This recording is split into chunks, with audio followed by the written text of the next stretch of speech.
But take care and watch yourselves closely, so as neither to forget the things that your eyes have seen, nor let them slip from your mind all the days of your life. Make them known to your children and your children's children, how you once stood before the Lord your God at Horeb, when the Lord said to me, assemble the people for me, and I will let them hear my words, so that they may learn to fear me as long as they live on the earth, and may teach your children so. You approached and stood at the foot of the mountain, while the mountain was blazing up to the very heavens, shrouded in dark clouds. Then the Lord spoke to you out of fire. You heard the sound of the words, but saw no form. There was only a voice. God declared to you God's covenant, which God charged you to observe, that is, the 10 Commandments. And God wrote them on 2 stone tablets. And the Lord charged me at that time to teach you statutes and ordinances for you to observe in the land that you are about to cross into and occupy. Amen. Now, I don't know about you, but I love the Mel Brooks movie about the 15 Commandments. Remember that scene? He's walking up with 3 and 1 drops, and he says 10. Oh, no, 10 Commandments. 10. Remember that scene? Who remembers that scene? I love that scene, right? Well, I always thought the 10 Commandments had 5 on each, right? But I read and learned this week that there are really 10 commandments on each one, because it was a suzerain treaty. And in those days, each person, each entity of the treaty got a copy. Like if you have a bill of sale, you each get a copy, right? If you have an agreement between 2 people, you each get a copy. So each one had all 10 on it. I didn't know that, so I figured all of you would just be fascinated by that. Just a little thing in case you don't like the sermon, you have that.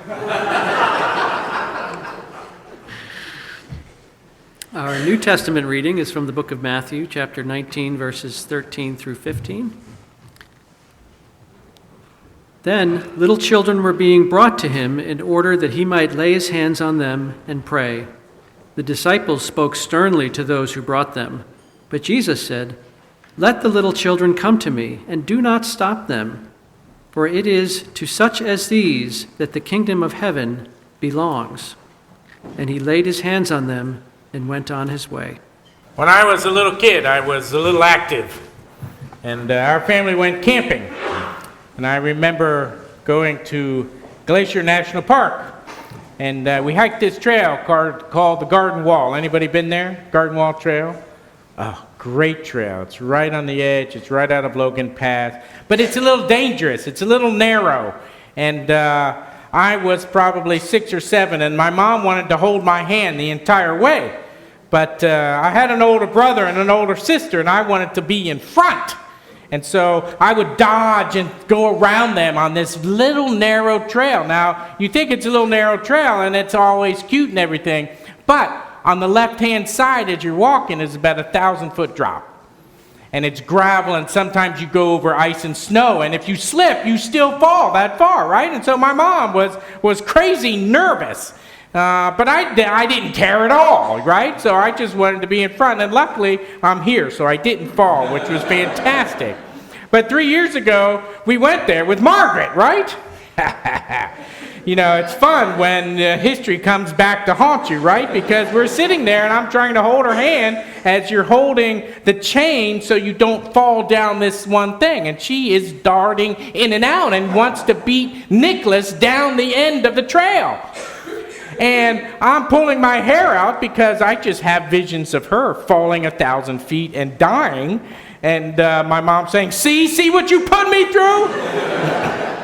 And so I apologize to my long-deceased mother for all the agony I put her through when I was younger. Luckily, Margaret didn't fall either. It's amazing kids are able to survive. But in my life, Glacier is a sacred ground. It's the first place I saw snow, because I'm from Miami, Florida. It was also back then that our family went to over and over again because we loved it so much. When Karen and I went, we took Nicholas, and I carried him on the back on that same trail. My sister and I went, and when my parents died, we took their ashes and spread them above the weeping wall behind this big rock. And years later, since I know sort of funeral homes and, weird people like that, I bought this 1-by-1 granite stone, and I put Margaret and George on it, which were my parents. And I figured, well, I'm going to put it up where we spread their ashes, right? And so I pick it up as we go out again to Glacier, to their sacred ground. And you may not know about granite, but it's heavy. And so I didn't quite realize how heavy it would be. And this little tiny piece of rock was probably 50 to 70. And so I'm worrying about it all the way out. And we pull up to my sister's driveway, and she has this new, young, stud boyfriend. And all the stud boyfriend heard about was her little brother, Reverend Mark. And so the stud boyfriend wanted to impress me, right? And so he said, let me carry it. And I said, oh, no, no, no. And he said, no, really? And I said, okay. So this young guy, I never saw after this trip, but he carried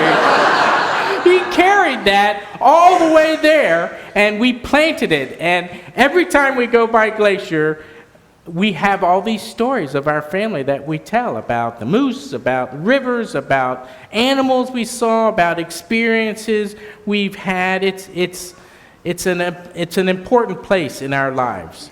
And it reminds me, when I go there now, or even when I think about it, I think about my parents. And when I'm there, sometimes I almost feel them palpably on the trail. I remember my mom sitting just there, right? I don't know if this has ever happened to you, but I remember them, and they become sort of alive again in who I am and in life. And those stories have kept my halcyon experiences of family something that continues to bond my family together. So I don't know about you, but we're all older now. And siblings, when they get older, don't always see eye to eye. I don't know if that happens in your family, but it happens in mine. And so every so often when we get together, we end up like this. Not physically hitting, but we butt heads. My sister's going to visit in October, so don't tell her I said this. And my brother's not here today, so I can say it. And but you know what? You know what I've learned?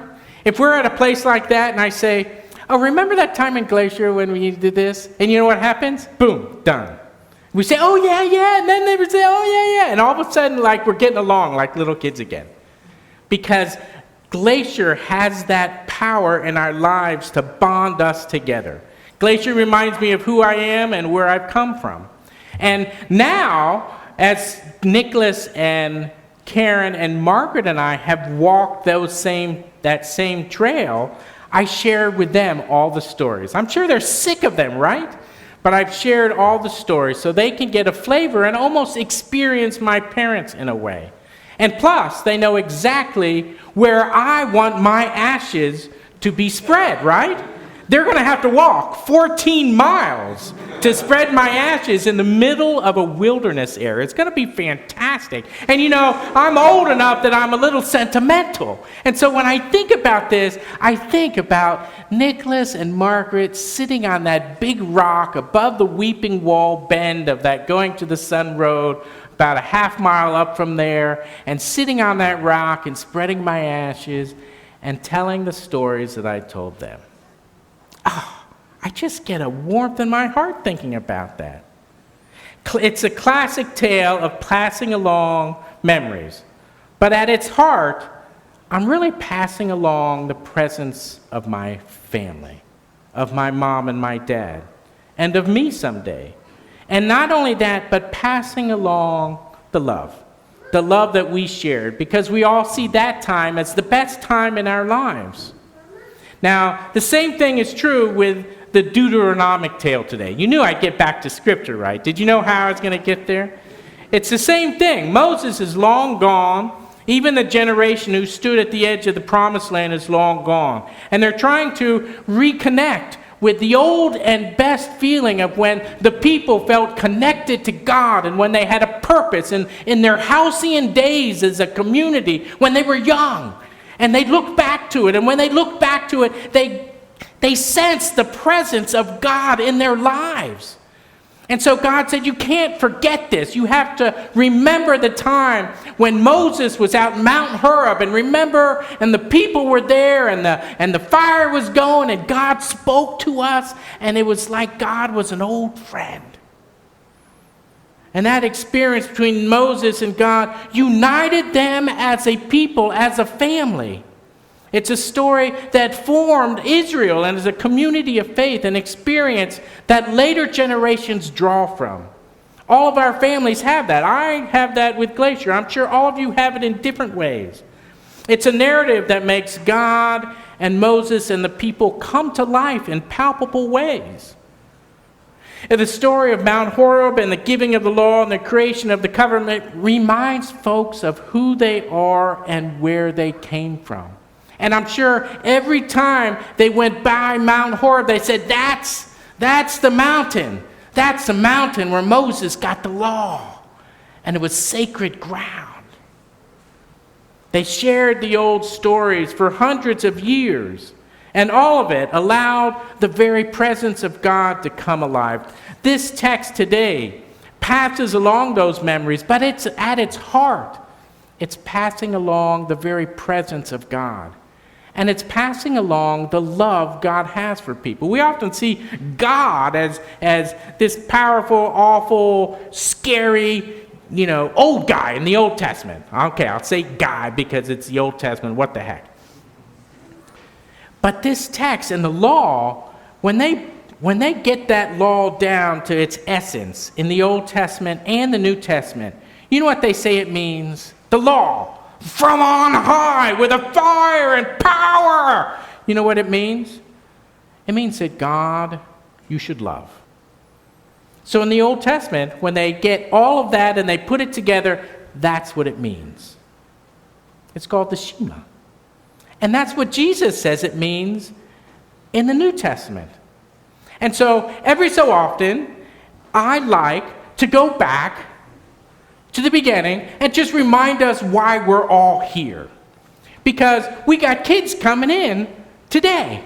Some of them have never been in Sunday school. And did you see some of their faces when they walked out? They look back at their moms and dad like, can I go? Is it safe to go? Nicholas, when he first came to this church, mom went with him for 6 months because he wasn't sure. And so this story and Jesus tell us that our kids are important. How we treat them here is the most important thing we do.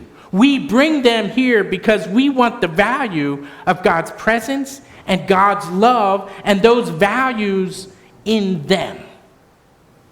And so at the beginning of the church year, I just want all of y'all to know that we need to reconnoiter ourselves and get focused because that's what we're here to do. Sometimes, I can't believe I'm saying it, but sometimes we get caught up with meetings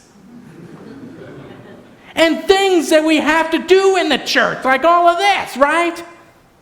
Okay, focus, love God, love the kids, and teach them about that love. And we're going to do that with a bouncy house today. And we're going to do that with hamburgers today. And we did that with great music from Finally at First today. And that's what we try to do in this place. Reminder. Any questions? And for those of you that are new, you really can ask any hard question you want. Tony, whoo! Any daughters with Moses?